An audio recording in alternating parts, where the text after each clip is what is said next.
Nós vamos ouvir a palavra do Senhor nessa noite. Eu estava orando ao Senhor e meditando, procurando aquilo que o Espírito Santo tinha a ministrar, a dizer à igreja nesses dias. E Deus me falou em uma passagem, Deus me falou em um texto bíblico que eu quero compartilhar com os irmãos, que também você, que é líder de célula, irá compartilhar na sua célula, estará ministrando essa semana durante as células.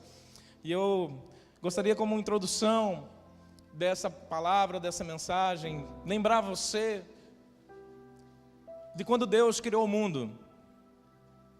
Lembrar você de quando o Senhor criou todas as coisas. Deus criou todas as coisas pensando em mim e pensando em você.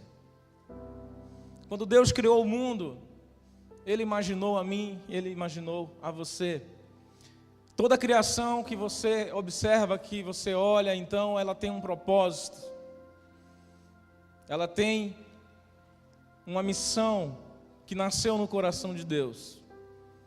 E a criação de Deus foi pensada para que nós pudéssemos, a partir dela e por ela, viver. A terra que o Senhor fez, as plantas, os animais, a natureza, é para que dela nós pudéssemos desfrutar. A Bíblia diz, no livro de Gênesis, no capítulo 1, no versículo 26, façamos o homem a nossa imagem, conforme a nossa semelhança.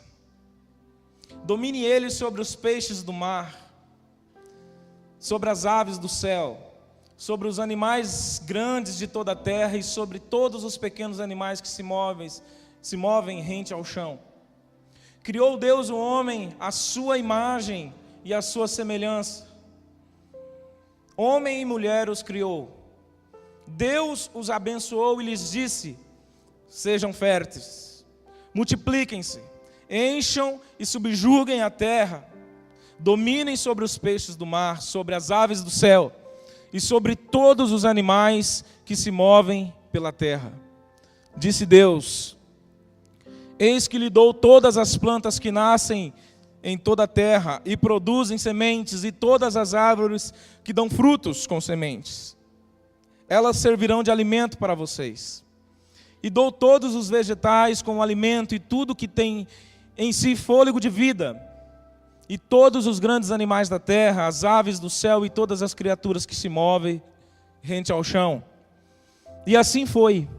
E Deus viu o que havia feito, e tudo o que havia feito ficou bom.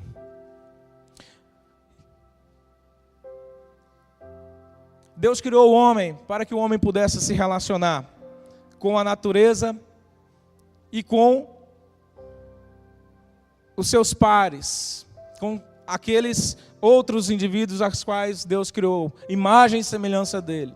Deus é um Deus que se relaciona com a criação, e que Deus, o próprio Deus, se relaciona consigo mesmo, porque Ele é trindade, Ele é três.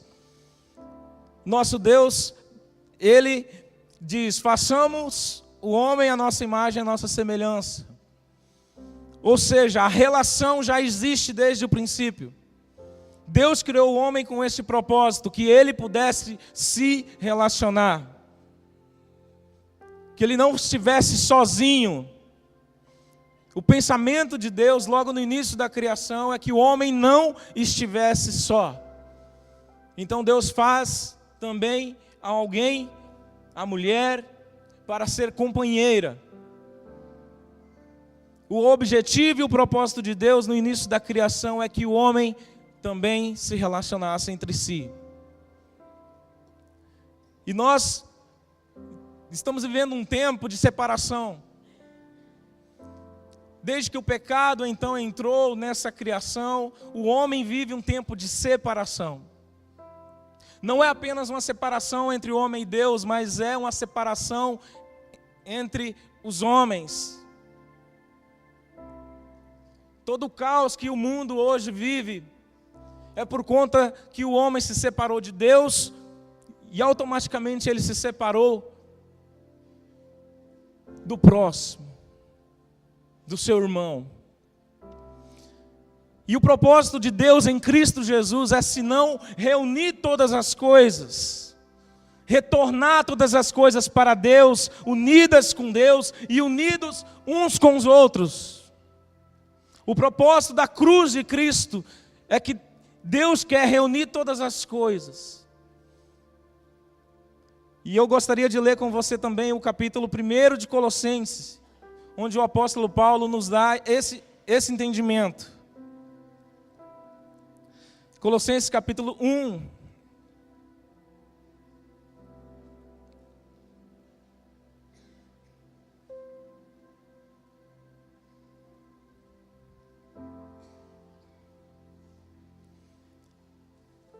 A partir do verso 15.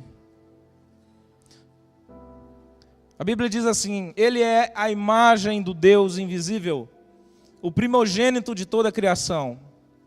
Pois nele foram criadas todas as coisas, nos céus e na terra, as visíveis e as invisíveis. Seja tronos ou soberanias, poderes ou autoridade, todas as coisas foram criadas por Ele e para Ele. Ele é antes de todas as coisas, e nele tudo subsiste. Ele é o cabeça do corpo, que é a igreja. É o princípio e o primogênito entre os mortos, para que em tudo ele tenha supremacia. Pois foi do agrado de Deus que nele habitasse toda a plenitude, e por meio dele reconciliasse consigo todas as coisas, tanto as que estão na terra quanto as que estão no céu, estabelecendo paz pelo sangue derramado na cruz. Antes vocês estavam separados de Deus, e em suas mentes eram inimigos por causa do mau procedimento de vocês.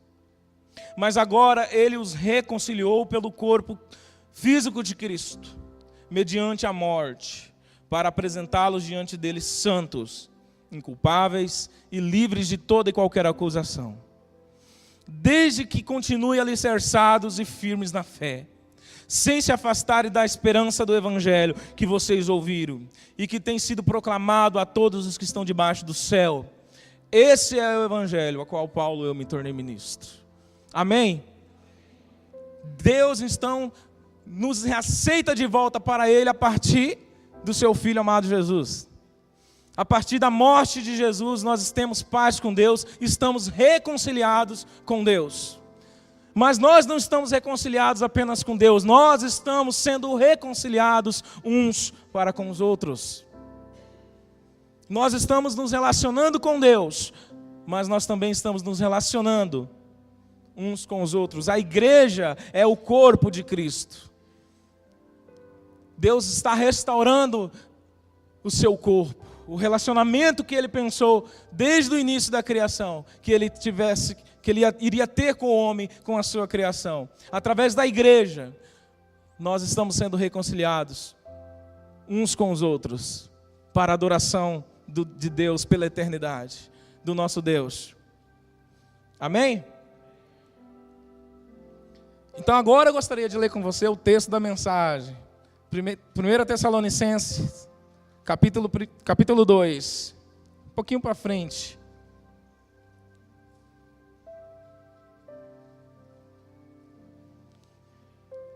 Versículo 11 e versículo 12.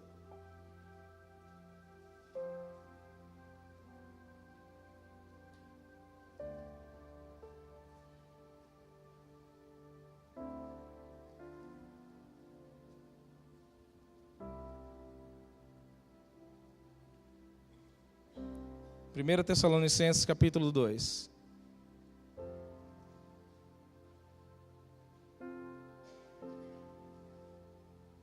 Pois vocês sabem que tratamos cada um como um pai trata os seus filhos, exortando, consolando e dando testemunho para que vocês vivam de maneira digna de Deus, que o chamou para o seu reino e glória.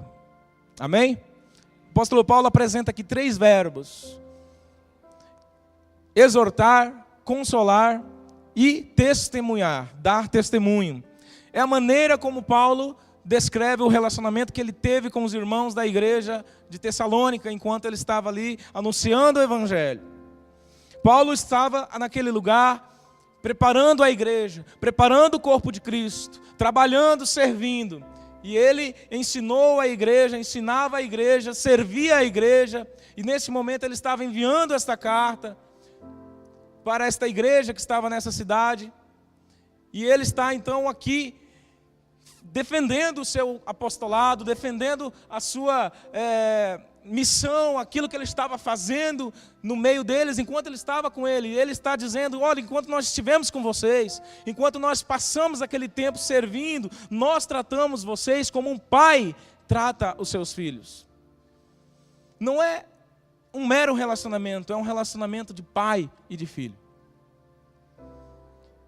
A gente compreende que Paulo então está falando de algo que realmente é importante, de algo que realmente tem relevância. E o exemplo que ele dá a respeito do relacionamento criado entre eles era que havia exortação, havia consolação e havia testemunho.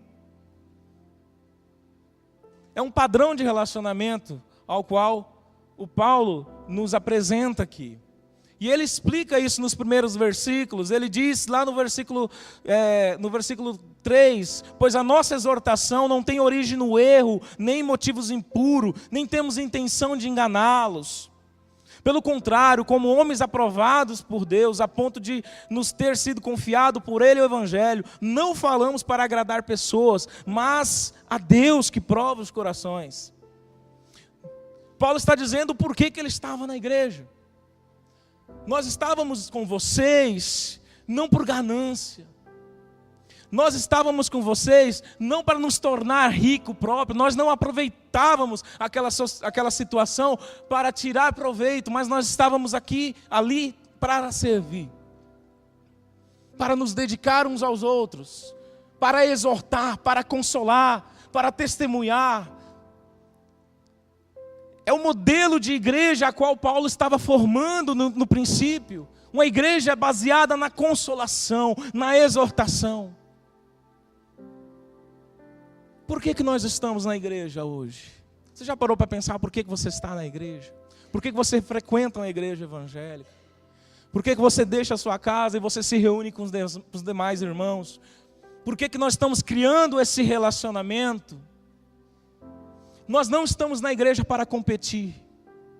Nós não estamos na igreja para ficar rico. Nós não estamos na igreja para nos tornar prósperos. Nós não estamos na igreja para resolver os nossos problemas. Nós não estamos na igreja para ter uma religião. Aliás, a religião ela não exige relacionamento. A única religião que exige relacionamento é o cristianismo, a qual eu e você servimos. É a religião a qual nós nos relacionamos entre si, nós temos comunhão, nós abençoamos uns aos outros, nós oramos uns pelos outros, nós fazemos o nosso culto no coletivo, nós nos aproximamos, nós nos importamos. Jesus nos chama para esse relacionamento. A religiosidade, a religião do mundo, ela não exige um relacionamento dessa forma. Porque basta simplesmente você conseguir fazer algum tipo de ritual, algum tipo de reza, algum tipo de devoção, que você já pratica aquela religião. Basta você frequentar algum lugar, basta você fazer tal coisa para aquele ídolo, para aquele Deus, para aquele que pronto, você está praticando a religião. Mas o cristianismo não é isso. O problema é que muitas vezes a gente entra nesse tipo de religião. E a gente começa a transformar o nosso cristianismo de relacionamento para um cristianismo ritualístico. Para um cristianismo na qual não é baseado no amor, na relação, no contato um com os outros, mas no individualismo, pensando só em mim e trabalhando para mim mesmo. Enquanto o cristianismo tem a oferta, a proposta de que nós nos relacionamos uns com os outros e que nós abençoamos uns aos outros. Essa é a diferença da nossa religião. Nós não estamos na igreja, então, para uma religião, para ter uma religião. Nós estamos na igreja para ter relacionamento com Deus e com os irmãos. Amém? Nós estamos na igreja para um relacionamento no corpo de Cristo. Nós estamos unidos pelo sangue de Cristo. Nós lemos em Colossenses que nos torna iguais, que nos torna o mesmo. Na igreja, meus irmãos, nós temos o mesmo valor. No corpo de Cristo nós estamos iguais, nós somos iguais. Não há rico, não há pobre, não há branco, não há preto. No reino de Deus nós somos filhos, porque nós nos tornamos um corpo só, um único corpo, não há mais diferenças entre nós, e nós temos que trabalhar para que isso se mantenha, porque é onde o inimigo vai tentar agir para destruir a igreja. Foi assim no princípio. O pecado, ele destrói a relação. Ele causa inimizade entre nós e Deus, e entre nós e nós. Desde o princípio foi assim. E o que Deus está fazendo é unir novamente o seu povo, é reunir a igreja para a exortação, para a consolação, para o testemunho dos santos. Eu não sei se só você, ou se só eu, melhor dizendo, ou você também tem a mesma impressão quando você ouve a palavra exortação como um puxãozinho de orelha. Eu sempre ouvi a palavra exortação e entendi que a palavra exortação era aquele puxãozinho de orelha. Fulano está exortando alguém, ou está... Esse é o momento agora de exortação, é o momento de falar algumas verdades, de empurrar algumas verdades. Mas, na verdade, o significado de exortação significa dar ânimo, animar, pôr para cima. A palavra exortação, ela tem origem na palavra paráclesis, que é o mesmo que consolação. Essas duas palavras têm a mesma raiz, o mesmo significado. Então, consolação e exortação andam junto, por isso que Paulo fala consolando, exortando, que tem a ver com o nome do Espírito Santo, Paracleto, o Consolador, a qual vinha. Se nós lêssemos a Bíblia no original, nós leríamos essas palavras, que significa encorajamento. A exortação significa encorajamento. Significa uma chamada para se aproximar de alguém. O significado real, mais explícito dessa palavra, significa uma chamada a se aproximar de alguém. Então, quando eu estou exortando, exercendo a exortação, eu estou me aproximando de alguém. Eu estou me importando com ela, eu estou tomando para mim as suas dores, as suas preocupações. Eu estou me unindo a ela. E eu estou me tornando um com ela. A exortação, ela é isso. E o que Paulo faz, o que ele gastou tempo, o que ele se esforçou para fazer no meio da igreja era consolar, era exortar. E hoje talvez a gente perde um pouco a essência desse evangelho. Isso não arde tanto talvez no nosso coração como deveria arder. A gente aderiu a muitas outras práticas religiosas, a muitas outras coisas também. Mas o essencial, aquilo que é primordial e prioritário para o reino de Deus, é essa relação sendo construída. É esse fogo sendo aceso em nossos corações. É o amor de Deus sendo derramado e nos enchendo e nos aproximando e nos tornando vivos e nos tornando mais próximos uns dos outros.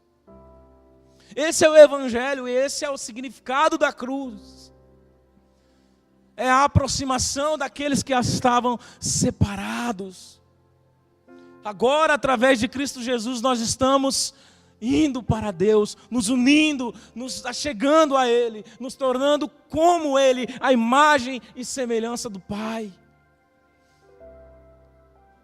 Porque Ele nos fez assim, imagem e semelhança dEle, capazes de se relacionar com Ele, com Deus e com o próximo.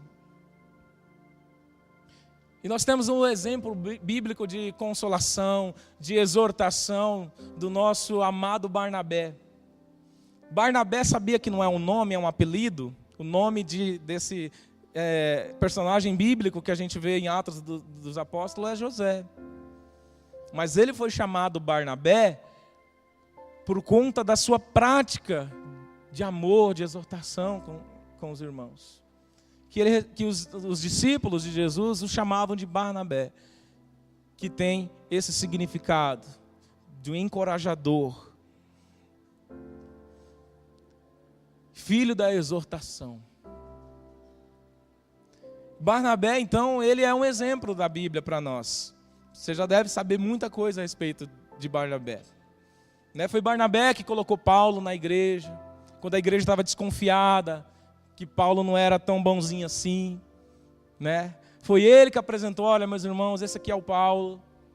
É um homem regenerado por Jesus, é um homem no qual Deus fez uma grande obra, fez uma transformação, e nós vamos ajudá-lo a servir no Evangelho.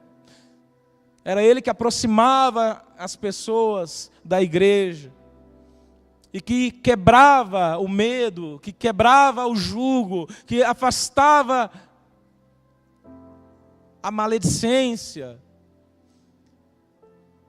que criava o ambiente de unidade, de amor, de aceitação, de não julgamento, de oração. Era Barnabé que fazia isso, que encorajava os crentes a perseverar na graça de Deus. Foi Barnabé que insistiu com João Marcos, alguém que havia desistido, alguém que havia deixado a obra do Senhor, mas que depois, quando retornou, Barnabé foi lá e acolheu de novo. Vem aqui, que deu uma segunda chance.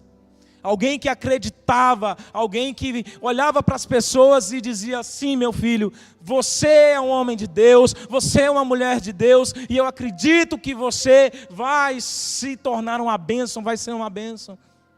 Venha para a igreja.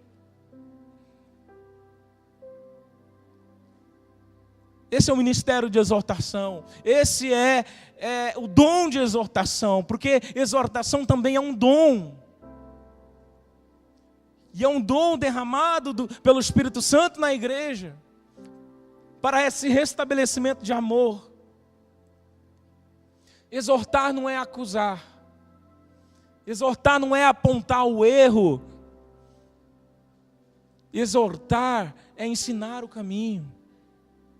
É estender as mãos,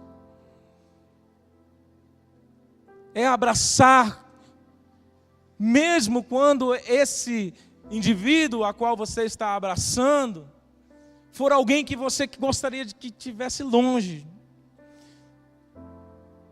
alguém que te oferece risco, alguém que te oferece medo, alguém que você não gosta. Pense em alguém que você não gosta.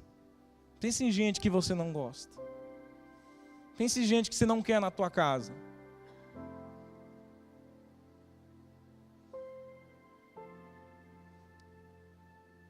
O Evangelho é isso. O Evangelho é a gente romper com a separação e nós nos unirmos de novo para Deus. E haverá situações em que nós seremos desafiados a amar, em que nós seremos desafiados a gastar tempo, a exortar, a passar ali o convívio, para ter o nosso convívio, para que nós possamos exercer a obra de Deus. E ontem nós estávamos conversando na vigília, nós estávamos orando na vigília, por quê? Porque o mundo hoje, ele tomou uma forma em que nós, seres humanos, estamos obrigados a nos ocupar o tempo todo. E cada dia está mais difícil a gente servir a Deus, porque nós estamos cansados, porque nós estamos correndo atrás de um monte de coisa, porque nós estamos fazendo tantas coisas. E o pastor Wesley nos deu uma palavra, nos lembrou de uma figuração, em que mostra que o diabo, ele talvez tenha pensado em uma forma de separar, de barrar a igreja, que é ocupando a igreja com coisas desse mundo, que é criando situações ou uma sociedade envolvida numa maneira de viver totalmente comprometida consigo mesmo. E falta tempo para exortar, falta tempo para consolar, falta tempo para dar testemunho. Mas o Evangelho, ele fica vindo a nós, ele fica nos chamando para isso o tempo todo. E não há como nós dizermos não ao Evangelho, não dá para negociar o Evangelho que nos salvou. A mensagem da cruz que chegou a nós.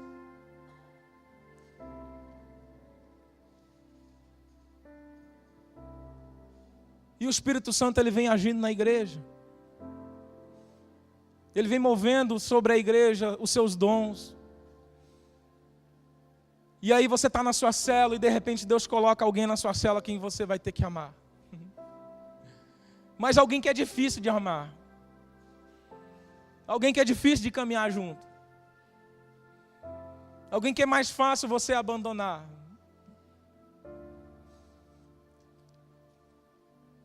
E aí de repente lá no teu serviço tem alguém que pisa no teu pé. De repente na tua escola, no teu trabalho, está cheio de gente na qual você não gostaria nem chegar perto. E o Evangelho vem insistindo com você para que você ame essas pessoas. Meus irmãos, eu tenho servido, eu tenho trabalhado na área social da igreja. E eu tenho me relacionado com pessoas as quais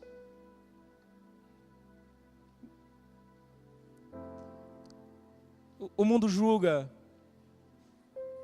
e as quais o mundo condena. Eu tenho entrado em situações as quais o meu coração tem se enchido de misericórdia. Eu tenho ido a lugares, visitar pessoas as quais talvez você não gostaria de recebê-la na sua casa. E eu tenho crido em Cristo Jesus que a salvação também é para essas pessoas. E eu tenho um exemplo aqui sentado de um rapaz que esteve numa prisão.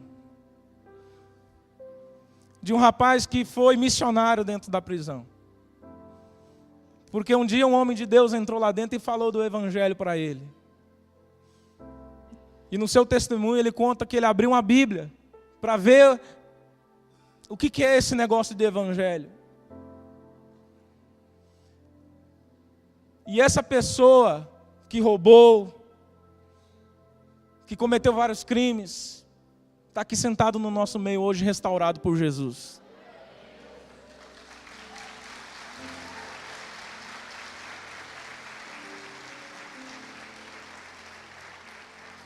Então, enquanto houver um Jonatas, enquanto houver uma vida na qual eu possa olhar nos olhos dela e lembrar do passado dela e ver um homem de Deus ali, haverá um motivo para que nós possamos acreditar nessa obra, para que nós possamos investir nessa obra, para que nós possamos levar esse Evangelho de restauração, de relacionamento, de cura, de transformação.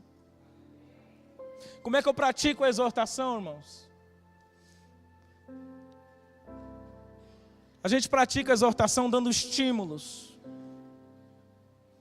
Tem um texto em Hebreus capítulo 10, versículo 25, diz assim: não deixemos de nos reunir como igreja, segundo o costume de alguns, mas encorajemo-nos uns aos outros, ainda mais, quando vocês veem que aproxima aquele dia. Encorajando, animando, aconselhando. Romanos capítulo 15, versículo 14, Paulo diz assim: meus irmãos, eu mesmo estou convencido de que vocês estão cheios de bondade e plenitude, instruídos, sendo capazes de aconselhar uns aos outros. Aconselhando. Como é que nós praticamos a exortação? Advertindo. Hebreus 12, 13 diz assim: fazeis veredas direitas para os vossos pés, para que o que manqueja não se desvie inteiramente, antes seja sarado. Advertir é informar, avisar, fazer alguém conhecer o seu mau caminho, tomar conhecimento sobre um perigo, sobre um risco. Isso é exortação. Nós praticamos a exortação confortando, auxiliando. 1 Tessalonicenses 5,14, eu queria que você abrisse, já que nós estamos aqui em 1 Tessalonicenses ainda. Capítulo 5, versículo 14.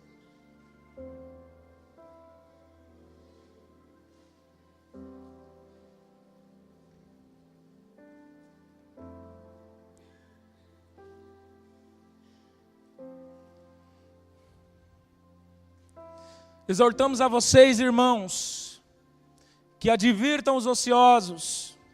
Tem umas linguagens aí que estão um pouquinho mais pesado, né? Confortem os desanimados e auxiliem os fracos. Sejam pacientes para com todos. Amém?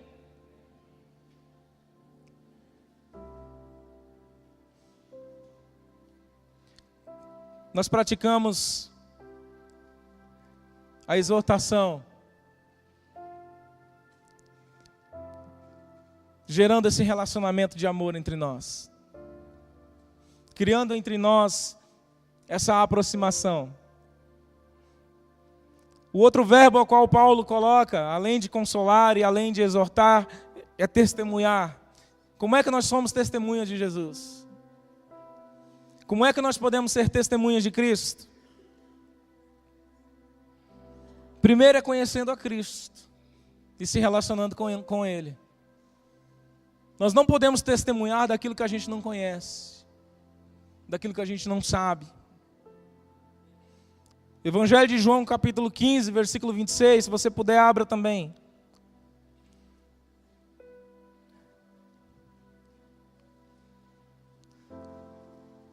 João capítulo 15, versículo 26. Vamos ler um pouco a Bíblia.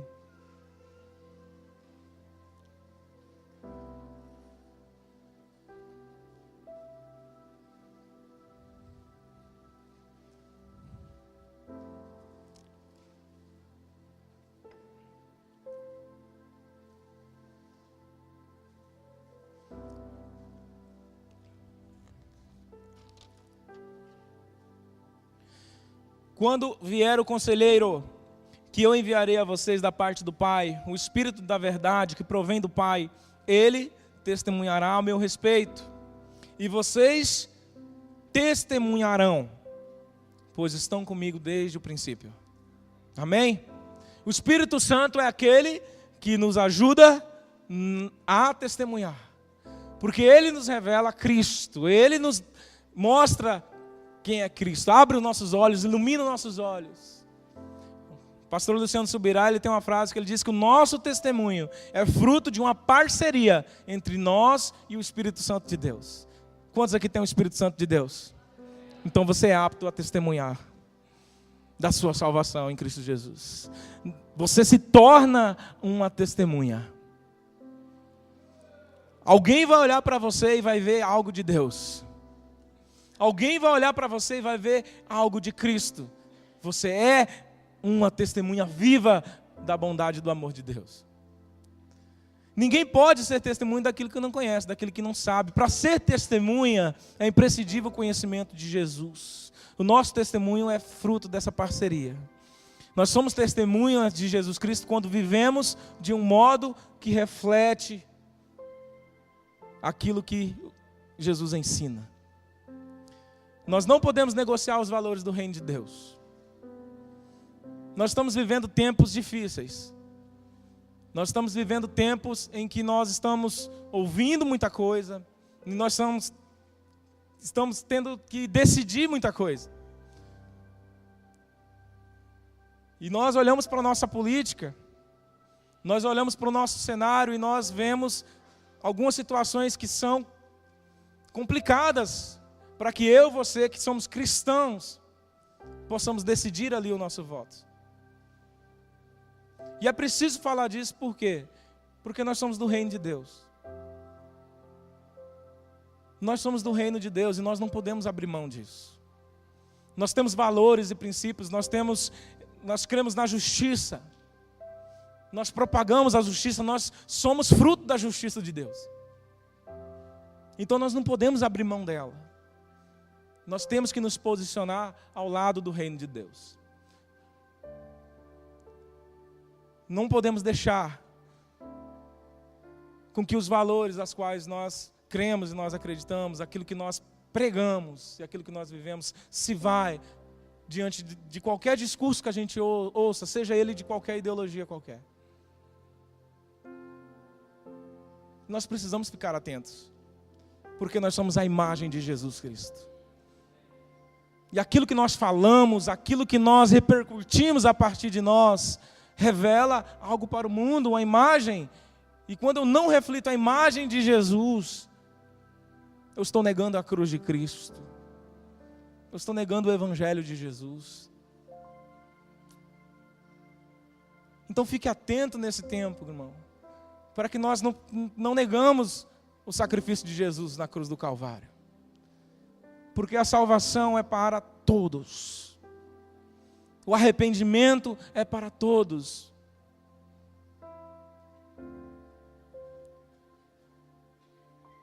Porque Jesus morreu para que todo aquele que nele crê seja salvo, não pereça, mas tenha vida eterna. Amém? E eu gostaria de encerrar lendo um dos textos que mais trata sobre relacionamento na Bíblia Sagrada, que é o capítulo 3 de Colossenses.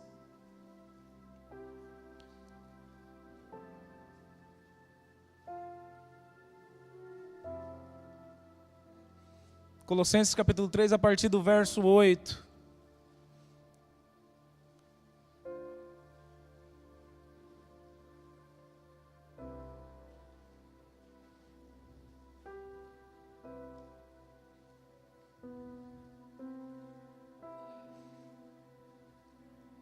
O apóstolo Paulo, mais uma vez falando à igreja de Colossos, diz assim: mas agora, abandonem todas essas coisas: a ira, a indignação, a maldade, a maledicência, a linguagem indecente no falar. Não mintais uns aos outros, visto que vocês já se despiram do velho homem com suas práticas e se revestiram do novo, o qual está sendo renovado em conhecimento, à imagem do seu Criador. Nessa nova vida já não há diferença entre grego, judeu, circunciso, incircunciso, bárbaro, cito, livre, escravo, mas Cristo é tudo e está em todos. Nós lemos esse versículo. Portanto, como povo escolhido de Deus, santo e amado, revistam-se de profunda compaixão, bondade, humildade, mansidão e paciência. Suportem-se uns aos outros e perdoem as queixas que tiverem uns contra os outros. Perdoem como o Senhor lhes perdoou. Acima de tudo, porém, revistam-se do amor, que é o elo perfeito. Que a paz de Cristo seja o juiz em vossos corações, visto que vocês foram chamados a viver em paz, como membros de um só corpo, e sejam agradecidos. Habite ricamente em vocês a palavra de Cristo. Ensinem, aconselhem-se uns aos outros com toda a sabedoria e cante salmos, hinos e cânticos espirituais com gratidão a Deus em seus corações.